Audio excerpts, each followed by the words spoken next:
Hey everyone, TheAmazingFlec here, and today is going to be a different video than what's usual. Usually I've been doing some vlog style videos, but today I am going to be doing an unboxing video. I got some cards in the mail from Star City Games. Now, admittedly I might have paid a bit more than I really should have for this particular box of goods, but I had a stroke of good luck recently, and I thought that I would give a chance. For those who are new to my channel, I'm a very unusual fellow, and I posted a video every single day of the year for the year of 2021 last year. And this year I've been posting weekly videos. I made videos of all sorts of kinds of things, all sorts of different kinds of subject matters. But one thing I did consistently is I made a video every single day for the year of 2021, but I made weekly videos once a week on Sundays for circus and flow arts, believe it or not. And I teach you how to teach yourself how to do all sorts of stuff. So check out my playlist to see what else I'm about. But this video here today, I will be unboxing 2022 Masters Magic the Gathering Collector's Packs, which are insanely expensive for what they are. But I thought that I would go ahead and do that right here today with these Double Masters 2022. This is from Star City Games. And so far, it looks like it's sealed. There's no tampering with the pack, which is a big plus, because the last thing you want to do when it comes to buying sealed product with Magic is have to deal with someone who's already been through the pack and took out all the good stuff. But in this case, it looks like it's a fresh pack. And I've seen a number of different people opening up these packs lately on YouTube, and I'm seeing the kind of pulls they're getting. I'm hoping I get something comparable to that. So this little box here, you only get 4 booster packs inside of it. If you play Magic, you know what I'm talking about. This is one of those products that I felt conflicted about even buying because of how expensive they are. But once again, the way I view Magic cards, it's almost like buying a lottery ticket and you get to use it. So usually you buy lottery tickets, you don't win, and you just lose that money. In this case, you can actually win more than what you actually paid for in value. I've been playing Magic since Revised. I've been playing Magic for a long time now, and I've had 3 whole collections stolen from me in the past. And I'll tell you what, that was a complete and utter bummer. It really sucks to have everything you've earned and everything you worked for over the years just taken away from you. And if you play Magic, you understand, because these cards are not cheap. And they have a amazing resale value. Now, there's 60 cards here. There's 4 packs in what I purchased, and I won't tell you what I paid, but it was entirely too much. But I'm confident that with what I hear from other people and what they get from these packs, that you get your value back no matter what. So I'm hoping to get some fun cards inside here that I can play with, and maybe sell off the rest to hopefully make a profit. That's what I'm hoping for here today. So let's start here by opening up these packs right here on camera. Once again, these are from Star City Games, and I've never made any videos where I crack packs open or anything like that. But here we go. So let's see if we can get a good shot here. We have a God's Willing is the first card. That's nice. We have a Skeleton Archer, kind of mediocre. A Brindle Shoat, or Shoat. Not too crazy about that, but hey, no big deal. A Makeshift Mauler. These are all the common cards in the beginning, so no big deal there. Ingenious Scab. Well, if you have a zombie deck, maybe that'll be helpful. And I'm sorry if you don't play Magic and you watch this stuff on my channel here and this isn't interesting to you. But this is what you're getting today, sorry. Whenever Blood Artist or another creature dies, target player lose 1 life and you gain 1 life. That could be interesting for one of my decks. Alright, now we're into the uncommons. Heroic Reinforcements, White Soldier creature tokens. Interesting. Ooh, Kasali Pride Mage. This card was expensive back in the day, but I don't know how much it's worth right now. Probably not all that much, but ooh, there we go. A Silencia Sanctuary. Yeah, kind of mediocre, but beautiful full art card. That's nice. Rakdos Canarium. Yeah, not too crazy about that one. Eternal Witness. Could be a good card depending on what kind of deck you're running. Hardened Scales. Oh, this is actually a pretty good card. I'm not sure how much it's worth, but I guess I'll look it up later on and figure it out. That might be a card that's worth selling. And Concordant Crossroads. Hey, a mythic rare. All creatures have haste for 1 green, and it's a full art. That's pretty amazing. This could be worth something. I'm not sure how much, but shoot, that's nice. What else do we have here? What do we have here behind? These are the big cards. Consecrated Sphinx, another mythic. Whenever an opponent draws a card, you may draw 2 cards. That might be a valuable card. Well, I'm not sure. And then with the last card is a Oracle of Moldiah. That is a textured foil card. Ooh, fancy. That's a pretty nice card. Back in the day, I used to rock that. So far in this, we have 5 rares, 2 mythics out of that. That's not bad pull for the first pack. I would think so. Let's move along, shall we? We'll set those down there for now. Thanks for coming along for the ride, folks. Once again, this is my first time I ever did anything like this. I'm usually not really doing anything about magic on my channel, but the bug's bitten me recently, and I thought that I'd at least try out this Double Masters 2022 collector's cards. It's insane how expensive these are. But here we are. Hyena Umbra, a Momentary Blink, Might of Old Crosa. Guess we'll look into these later on. I'm really interested in the rares and the full art stuff. These foil cards are nice too, but there's the Qasali Pride Mage. This the regular version. That's the one I'm used to seeing. Once again, a very useful card back in the day. I'm not sure what it's worth now. Probably not all that much now that it's reprinted all crazy. Stagger Shock. Hey, that's a fun card to play. And it's a foil. Bling Bling. Glaive Blade Marauder. Ooh, Spell Pierce. It's not a bad card. Chancery, a full art. That's fancy looking too. Another one of those Pride Mages. I see a lot of these being pulled out of these booster packs. I don't think it's nearly as valuable as it used to be. Ooh, an Inquisition, a full art. Fancy. Probably not worth as much as it used to be, though, now that they're reprinting it. A Splinter Fright. Equal number of the cards in your graveyard. Beginning of your upkeep, you mill 2 cards. Oh, okay. Well, that could be pretty powerful, actually. Every turn you mill 2 more cards in your graveyard, and it boosts up its power and toughness +2. And it's got Trample for only 3. That might be a really good fun card to play. It might be a more fun card to sell if it's worth something. Teferi's Protection.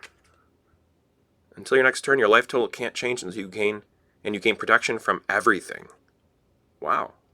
Well, that'll buy you like 1 whole turn if you need that 1 more turn to win. That's a pretty interesting card. What we got next here? A Pithing Needle and a Smothering Tithe. Whenever an opponent draws a card, that player may pay 2. If they don't, you create a treasure token. Well, I'm not sure how much that's worth, but we'll find out soon enough. I'll look up all these after this video is done. In the meantime, we have 1, 2, 3, 4 rares there. We'll put those there with the rares and put these back on this side. So far, nothing crazy. I was hoping to get one of those Imperial Seals, or of course the Ileana card, the famous Ileana card that's going for a lot of money right now. Almost $1,000 it's going for. We're hoping for one of those in this video here today, but we'll see what we get. So we just got some common cards up here in the front. Akurin Striker, Lay of Sky Knight. Sorry for my pronunciations, folks. I'm not as astute of a Magic player as I used to be. I'm too old to be keeping up with all the kids, folks. Rift Bolt deals 3 damage to any target and it suspend 1. Okay, that's interesting. It's not an instant, but if you're doing a red deck wins deck, maybe that's worth it. Annoyed Ultrasaur, Reach and Trample, a 6/5 with Cascade. That could be interesting. 10th District Legionnaire. Alright, another common, but all foil. Like very fancy cards. A Blazing Hellhound. Okay. A Biogenic Upgrade. Yeah. Meh. Hey, Lightning Bolt! I really was hoping I would get one of these. These are just an uncommon card in the set, but this full art Lightning Bolt looks really beautiful, and this card is the reason I got back into playing Magic during M10. I quit playing for many years, and then M10 came out, and they came back out with Lightning Bolt again. They brought back Lightning Bolt, and being someone who started and revised, Lightning Bolt was a wonderful card to play with. I believe it might have been an uncommon or even a common back then, but at any rate, I'm happy I got this legendary card. Not literally a legendary card in the terms of Magic, but it's a very iconic, that's the word I'm looking for, iconic card. And I don't care how much it's worth. It's got really good play value. And I'm going to go ahead and set that one aside because I really like that card. Wait, I got 2 Rampant Growths?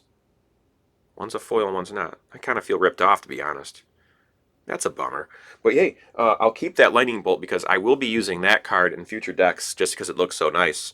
And I like to play Commander because typically I don't spend this much money on Magic cards. I think it's ridiculous to buy this, like pay this much money for cardboard. But when it comes to um, play value, I like playing Penny Pauper and or Penny Dreadful and Pauper formats and Commander because you don't have to be a rich person to play. But this is crazy. Getting 2 rampant growths in one pack, that's kind of a disappointment. Hopefully it makes up for in the rest of this pack.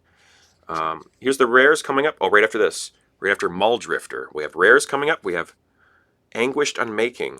Exile target non-land permanent and you lose 3 life. Meh. Not really too impressed with that one. A Surgical Extraction. Hey, that's nice full art Surgical Extraction. I think this card's worth something. I hope it's worth something.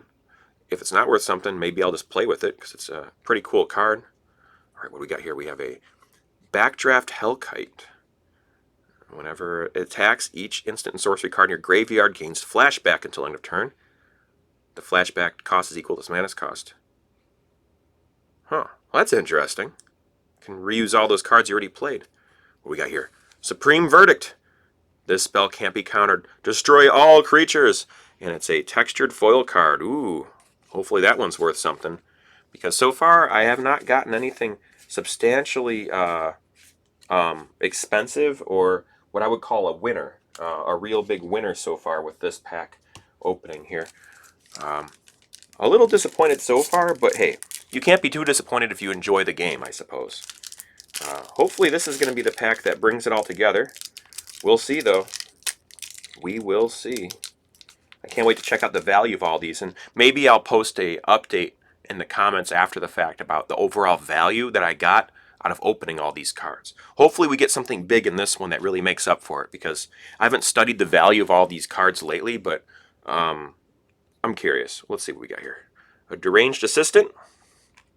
A Bloodflow Connoisseur. Yes, a Connoisseur. Battlefield Promotion.